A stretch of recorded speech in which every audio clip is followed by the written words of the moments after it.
සුබ දවසක් ඔයාලා හැමෝටම දැනුම මාවත ඔස්සේ channel එක තුලින් අද ඔයාලට අරගෙන ඇවිල්ලා තියෙනවා මිරිවැඩි සංගලක් සකසාගන්නේ කොහොමද කියලත් වටාපත තව අනිකුත් පූජා භාණ්ඩ කොහොමද අපි හදාගන්නේ කියන එක එහෙනම් බලමු කොහොමද කියලා.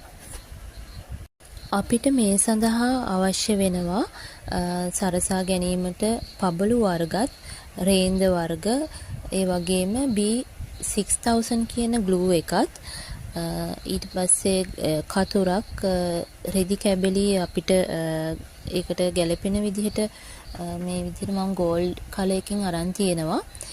තව අපිට ඕනි වෙනවා ග්ලූ ස්ටික් එක, ග්ලූ ගන් එක ඕනි වෙනවා. මම මුලින්ම මේ පාවහන් යුගල ඒ අවශ්‍ය රෙදි කැබලි වලින් තයලා අපි පෑන් එකකින් ඇඳ ගන්නවා. ඒ ඇඳගෙන ඒක කපාගෙන ග්ලූ එක ගාලා මේ විදිහට අලවගෙන ඉවත් කරගන්නවා. වැඩි රෙදි කොටස් ටික කපලා ඉවත් කරගන්නවා.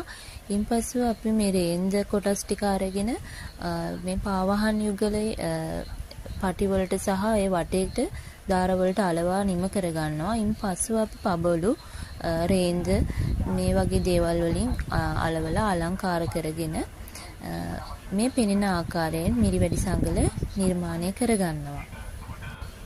මේ මිරිවැඩි සංගල ඔයාලගේ නිර්මාණශීලීත්වය උපයෝගී කරගෙන ලස්සනට අලංකාර කරගන්න පුළුවන්.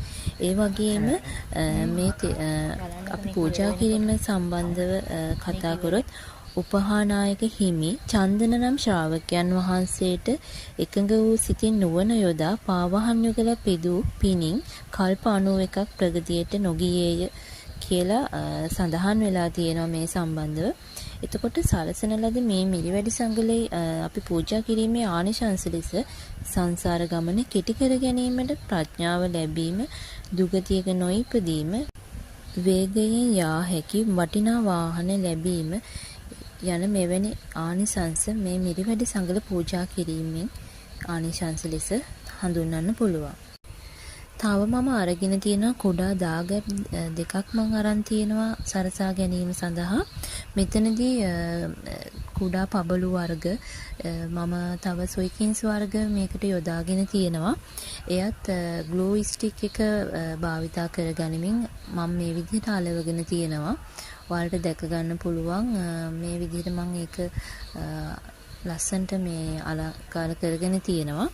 මෙතනදීත් ඔයාලගේ නිර්මාණශීලීත්වය භාවිතා කරගනිමින් ওই විදිහට අලව ගන්න පුළුවන්.